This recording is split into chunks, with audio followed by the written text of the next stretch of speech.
यस त्रिवेणी समारोहका अध्यक्षता गरिराख्नुभएका मेरा अग्रज क्याम्पसकै अभिभावकको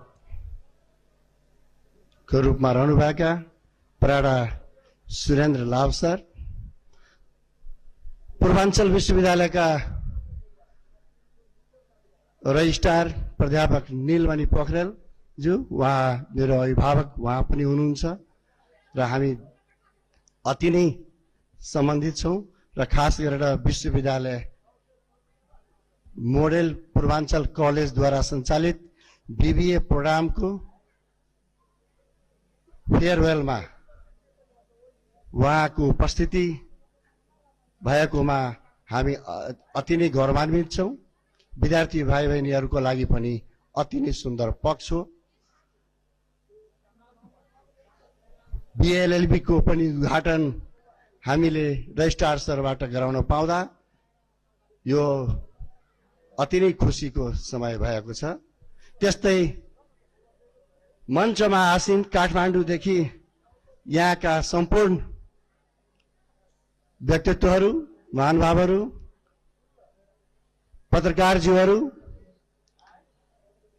यस क्याम्पसका शिक्षकज्यूहरू, सर म्याडमहरू, कर्मचारीज्यूहरू र यस क्याम्पसबाट क्याम्पसलाई यो फेयरवेल प्रोग्रामलाई निरन्तरता दिन लागेका बीबीए 6 सेमेस्टरका विद्यार्थीहरू र प्रमुख केन्द्रबिन्दुको रूपमा रहेका आज विदाई हुन लागेका विद्यार्थीहरू र यस समारोहमा उपस्थित मेरा परिवारका सम्पूर्ण सदस्यहरू, व्यक्तिगत पनि र मोडल परिवारका पनि, विशेष गरेर कर्मचारीज्यूहरू, म विद्यार्थी भाइ बहिनीहरूलाई सबैजनालाई त्यहाँ कुर्सीमा आएर बस्दिन 2 मिनट छु। भित्र कलेजमा भएका सम्पूर्ण विद्यार्थीहरू, तपाईहरुको लागि 2-4 वटा कुरा एकदमै समय नलिकन हामी राख्छौं। सम्पूर्ण विद्यार्थीहरू आइदिनुस्। तपाईहरुको समय हामी अलिकति 1 घण्टा जति हामी ढिलो गरेका छौं। त्यसमा हामी क्षमा याचना पनि गर्दछौं। धेरै कुरा हामी राख्दैनौं। 2-4 वटा कुरा राखेर म आफ्नो सब टुङ्ग्याउँदछु। तपाईहरुको लागि पनि धेरै अविस्मरणीय क्षण पनि हुनेछ। सम्पूर्ण विद्यार्थीहरूमा जसले क्यारियर बनाउन खोज्नु भएको छ, ती सम्पूर्ण विद्यार्थीहरूलाई म एउटा सल्लाह सुझाव दिन चाहन्छु।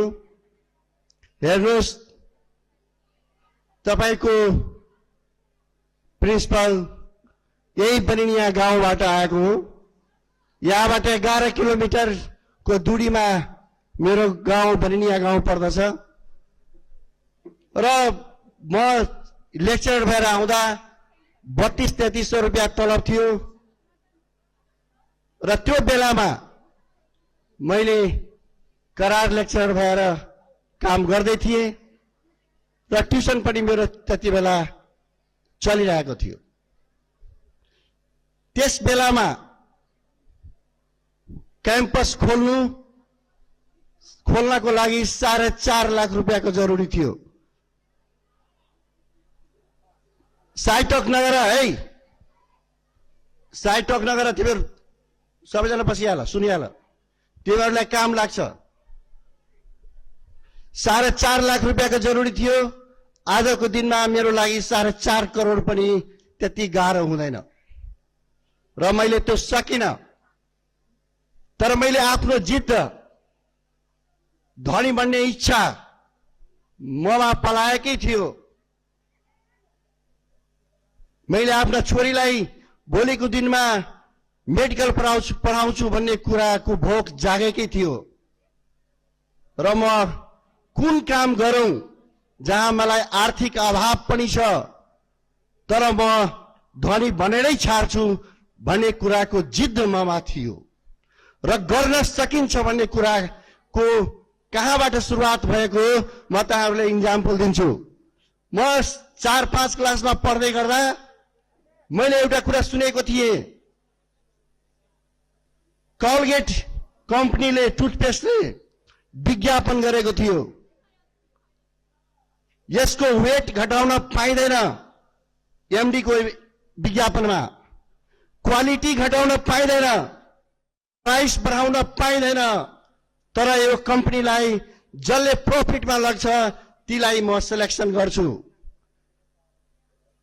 त्यसको जवाब अहिले पनि जसले नसुनेका व्यक्तिलाई धेरै अनौठो लाग्छ, यो सम्भवै छैन जस्तो हामी भन्दिन्छौं, तर त्यो मैले सुनेको थिएँ। प्राइस बढाउन पाइदैन, क्वालिटी घटाउन पाइदैन, वेट घटाउन पाइदैन, तर यो कम्पनीलाई प्रॉफिट दिलाउने व्यक्तिलाई म एमडी बनाउँछु। बीबीए को विद्यार्थीहरूले पनि अझ सुन्नु पर्ने हो, तपाईहरु भोलिको म्यानेजर नै हो। यसको समाधान त्यति बेला कुनै एउटा व्यक्तिले दिएको थियो, यसको कन्जम्सन बढाएर प्रॉफिटमा लाग्न सकिन्छ। कन्जम्सन बढाउनलाई यस टुथपेस्टको विड्थलाई बढाइदिने हो, यसको मुखलाई बढाइदिने हो, चौडाइ बढाइदिने हो। चौडाइ बढाउँदा बच्चा, वृद्ध, जुनसुकै व्यक्तिले पनि थिच्ने बानी त छँदैछ, थिच्दाखेरि त्यसको एमाउन्ट बढी आउँछ, निस्किन्छ भनेपछि कन्जम्सन बढाउन सकिन्छ। कन्जम्सन बढाउन सकियो भने प्रॉफिट अटोमेटिक बढ्छ। यो कुरा मैले 4-5 क्लासमा पढ्दाखेरि सुनेको थिएँ र मैले त्यो कुरालाई मैले जीवनमा आफू त्यसलाई उतार गर्न प्रयास गर्दै राखे। मान्छे निर्धन भनेको व्यक्ति निर्धन हुँदैन, उसको विचार निर्धन हुन्छ। यो कुरा पनि मेरोमा बसेकै थियो र मैले कलेज खोल्ने आँट गर्न छोडिन। वीरेन्द्र शाहले कलेज खोल्छ भन्ने कुरा चिया पसलको म कुनै गफाडी गफ हुँदा यो वीरेन्द्र सरले क्याम्पस खोल्न लागेको जस्तो उहाँहरूले संज्ञा दिन्थ्यो। त्यो कुरा पनि मेरो कानले सुनेन। तर मैले यो शहरमा निजी स्तरमा, संस्थागत स्तरमा पहिलो कलेज विज्ञानन्दन केन्द्र खुलेको हो। त्योभन्दा पहिला बीपी क्याम्पस खुलेको थियो, त्यसमा म पनि काम गरेको छु। यो विज्ञानन्दन केन्द्रको खुलेको करोडपति मान्छेले मात्रै क्याम्पस खोल्न सक्छ, त्यति बेलाको यो बुझाइ थियो। त्यति बेला मैले 6 महिना पछि नै मैले कलेजको मनमा नै खोल्ने प्रयास सुरु गरिदिए। धनी बन्नको लागि या त कोचिङ इन्स्टिट्युट या त कलेज खोल्नुपर्छ, तर 4.5 लाख रुपैयाँ कहाँबाट ल्याउने हो। अनि मैले एकजना भेटाएँ जसलाई म कुरा गरेँ, 4.5 लाख रुपैयाँ विश्लेषण माइक्रो लेभलको भयो भने तपाईहरु फस्नुहुन्न, हामी बहसै गर्न चाहदैनौं। 4.5 लाख रुपैयाँ त फिक्स्ड डिपोजिट हो, फिक्स्ड डिपोजिटको इन्ट्रेस्ट आउँछ र 4.5 लाख रुपैयाँ कसैको जग्गा राखेर यदि बैंकबाट लोन लियो भने त्यसको ब्याज पनि आउँछ र दुईटैको डिफरेन्स बैंकर्सहरुसँग सोध्नुहोस् 2% भन्दा बढी हुँदैन, लगभग 2% को हुन्छ। भनेपछि 4.5 लाख रुपैयाँको डिफरेन्स भनेको 2% थियो। 2% मा कति 4.5 लाख हिसाब लगाउनुहोस् तपाईहरु, म्यानेजमेन्टको विद्यार्थी हो। यो नोमिनल अमाउन्ट हो, अति नै नोमिनल अमाउन्ट हो। भनेपछि रिस्क कहाँ छ र? मेरो मनमा 1.5 वर्षको मन्थन पछि यो मेरो मनमा आएकै हो। त्यसपछि जमिन धितो गर्नलाई गार्जियनलाई मैले भने यो लस 100% मेरो, प्रॉफिटमा 50% मा हामी कलेज खोलौं। यसको लेप्चे पनि लगाउन तयार छु, किन यो बैंकमा यो पैसा फिक्स्ड डिपोजिट छ, तपाईको पैसा त बैंकमा राखेको छ र त्यो पनि जोइन्ट सिग्नेचरमा हुन्छ। अनि यो पैसा कहाँ रिस्क छ र? त्यसपछि यो क्याम्पसलाई हामीले खोल्यौं भनेपछि हामी कुनै पनि बेला घेरिदैनौं। यो फेयरवेल लिने र बीबीएमा अध्ययनरत विद्यार्थीहरूलाई भन्छु, हामी कुन गाउँबाट आउनुभयो, कस्ता परिवार तपाईको बुवा पढेको छ कि छैन, तपाईसँग क्षमता कि छ कि छैन, यो सरकारको विषय होइन। तपाई कुन शहरमा जाँदै हुनुहुन्छ, त्यहाँ चिनेको मान्छे छ कि छैन, यो सरकारको विषय होइन। तपाईको स्वयं आफ्नो एउटा निर्णय गर्ने क्षमता हुनु पर्यो। सपना ठूलो हेर्नु पर्यो। सपना हेर्नु अपराध होइन, नहेर्ने अपराधी हो। सपना हेर्नै पर्दछ र त्यसको मन्थन विज्ञहरूबाट हुनु पर्दछ। सत्संग तपाईको पक्कै पनि राम्रो हुनै पर्दछ।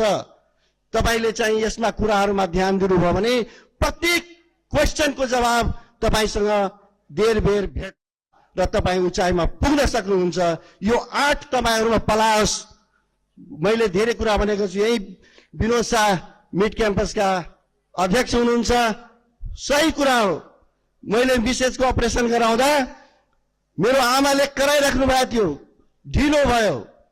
तर मैले सोचिरहेको थिएँ पैसा कहाँबाट, पैसै तयारी छैन, सम्पूर्ण कुरा तयारी छ, टाइम पनि फिक्स छ। तर मेरो जीवनमा एउटा के थियो, कुनै न कुनै मान्छे आउँछ, कुनै न कुनै उपाय लाग्छ। अनि ठ्याक्कै विनोद सर आउनुभयो। आज उहाँलाई पनि सम्झना छ कि छैन मलाई थाहा छैन, तर किताबमा लेखिएको छ। त्यति बेला उहाँलाई कति पैसा छ तपाईसँग सोधेका थिए, एक्ज्याक्ट अमाउन्ट त थाहा छैन, तर यो सरासरी 1500 को हेरोफेरोमा उहाँले मसँग चाहिँ दिनुभयो र म तुरन्तै 2 मिनट भित्रमा त्यो जनकपुर नर्सिङ होममा हामी पुगेका थियौँ र अपरेसन गराएकै हो। मैले एउटै कुरा तपाईहरुलाई भन्न चाहन्छु, तपाईको विचार मनमा कति ठोस आउँछ, तपाई कति माइक्रो लेभलको अब्जर्भेसन गर्नु भएको छ, यो यसमाथि डिपेन्ड गर्दछ। यो खुशी किताब लेख्दा यो सही कहीं न कहीं सुरुमा हाम्रो अभिभावक मेरो आग्रह सुरेन्द्र सरको पनि कुरा बुझेको थिएन, मेरो पनि बुझेको थिएन। तर सुजित जीले जुन खुशी राख्नुभयो, साच्चैकै भन्छु म जुनसुकै पीडामा भए पनि, जसरी कलेज खोल्दाखेरि 3 वर्ष समस्या हुन्छ, 4 वर्ष समस्या हुन्छ, कलेज त खुल्यो। यसका प्रत्येक कठिनाइहरू हामीलाई थाहा हुनुपर्छ अनि बोध हुँदैन, खाना खाने हिसाब हुँदैन। त्यसकारण म भन्छु धेरै कुरा म किताबमा पढ्नु होला, त्यहाँबाट लिन सकिन्छ। तर मैले यो कलगेटको इक्जाम्पल यसरी भनेको छु, यस्तै खोजीमा तपाईहरु पनि बस्नु होला। त्यसकारण यो मैले भोगेका धेरै पीडाहरू, मेरा संघर्षका यस प्रत्येक पाइलाहरू यसमा समेटिएको छ त्यो म भन्दिन, तर केही अंश पक्कै पनि समेटिएको छ। तपाईहरुलाई यो मोटिभेशनल हिसाबले पनि लेखिएको बुक हो र जीवन्त उदाहरण 100% त्यस किताबमा सही कुरा लेखिएको छ र त्यो कुरालाई तपाईहरुले प्रमाणित रूपमा पाउन सक्नुहुन्छ। त्यसकारण विद्यार्थी भाइहरुलाई फेरि म आग्रह गर्छु, त्यसकारण खुशी किताब। म पीडामा हुँदा पनि मैले खाना नपाएको पैसा नभएर अनेकौं दिन छन्, तर मैले सोच्थे सोमबारी कसरी गर्छ मान्छेले, भोकै बस्छन्, कसरी खुसी भएरै बस्छन्, रवि दिन कसरी गर्छ, भोकै बस्छन्, फिल हुँदैन। वास्तवमा मैले हाँसी दिन निकटाएको थिएँ। किताबमा तपाईले पढ्नुभयो भने थाहा छ, 8 बजे रातिसम्म मेरो घरमा चामलको उपाय थिएन, तर त्यो बेलामा पनि म डगमगाइन, कुनै न कुनै उपाय लाग्छ। 8 बजे रातिमा मैले चामल किनेर मेरो घरमा आउँथ्यो, 1 किलो 1.5 किलो। मैले ट्युसन पढाउँदा यो बोरामा चामल आउँथ्यो भने त्यो पनि मैले फेस गरेको छु। त्यसकारण यो सबैको जोडेर किताबको नाम खुशी राखिएको मलाई पनि यसले चित्त बुझेको छ। वास्तवमा खुशी किताब सही किताब हो। मेरा साथीहरू, मेरा धेरै काठमाडौँको साथीहरूदेखि लिएर यहाँको मलाई धेरै बुझ्नुभयो होला केही न केही, तर किताबको माध्यमबाट धेरै कुरा तपाईहरुले पाउन सक्नुहुन्छ। र यो शहरमा म प्रत्येक व्यक्तिको सल्लाहकार कस्तो छ तपाईको यसमाथि डिपेन्ड गर्छ। तपाई कति ठूलो सपना हेर्नुभयो र त्यसको मन्थन कसरी गर्नुभयो, तपाईको सल्लाहकार कतिवटा छ। मैले इन्टरभ्यूमा भनेको छु, जन्म दिने बाप भन्छ बहुते होइसे, कर्म क्षेत्र के बाप कैट्रिक बनाव सकली, यहाँ के ऊपर सफलता के राज है। मेरो कर्म क्षेत्रको गार्जियन कस्तो छ तपाईहरुले सिलेक्सन गर्नुपर्छ। रोडमा ब्रेकर हुँदा हामीलाई रिस उठ्छ, तर त्यसले एक्सिडेन्टबाट पक्कै बचाएकै हो। मान्नै पर्छ त्यसलाई। तपाईको गाली गर्ने मान्छे अभिभावक छैन भने तपाई कुनै पनि हालतमा अगाडि धेरै लामो समय बस्न सक्नुहुन्न। बढ्नु हो भने एक्सिडेन्ट पनि हुन्छ, त्यहाँ एकैचोटि स्वाट्ट तपाई तल झर्नुहुन्छ, कहाँ जानुहुन्छ ठेगान छैन। त्यसकारण अभिभावक हुनै पर्छ। अभिभावकसँग सबैको रिस उठ्छन्, कसै कोही मान्छे छैन जसलाई अभिभावक गाली गर्ने रोक्ने मान्छेलाई प्यारो लाग्छ होला, तर अभिभावक हुनुपर्छ। यदि तपाई प्रगतिशील व्यक्ति हो भने तपाईको अभिभावक पक्का पक्की हुनुपर्छ र त्यो विज्ञको रूपमा हुनुपर्छ र त्यो मान्नुपर्छ र सिधा ब्याक हुनुपर्छ त्यहाँबाट। त्यसकारण मैले भने त्यो कुराहरूलाई पनि समेटिएको छ यसमा। यो शहरमा मैले धेरै प्रोग्रामहरू यहाँ लन्च गराए, बीएलएलबी पनि भयो। त्यसमा पुनः म पूर्वाञ्चल विश्वविद्यालयका सम्पूर्ण परिवारलाई म धन्यवाद दिन चाहन्छु। खास गरेर रजिस्ट्रार सर र पूर्व भिसी यादव राज कोइराला सर र वर्तमान भिसी रजिस्ट्रार सम्पूर्ण पदाधिकारीजीहरूमा बीएलएलबी को प्रोग्राम दिनुभएको छ। जुन विश्वासबाट हामीले प्रोग्राम पाएका छौं, हामी खरा उत्रिन्छौं। यसमा लसको हामीले कुनै पनि हिसाब गर्दैनौं। यो प्रोग्रामलाई धेरै राम्रोसँग चल्छ नै भन्ने कुराको म ग्यारेन्टी तपाईहरुलाई रजिस्ट्रार सरलाई दिन चाहन्छु। कुनै पनि बेला तपाईले शिर झुकाउने बेला आउन सक्दैन। यति बीएलएलबी को बारेमा राखे। त्यति मात्र हैन, यो बीएलएलबी प्रोग्राम बाहेक पनि प्रोग्राम हाम्रो 3 वटा पाइपलाइनमा छ। संयोगको कुरा हो, हामी यो अवस्थाको पूर्वाधारमा हामी बसेका छौं। यदि यो पूर्वाधारमा यो विश्वविद्यालयले कुनै हामीलाई बाँकी प्रोग्राम पनि हामी पाउँछौं भने मेरो आत्माले भनेको छ।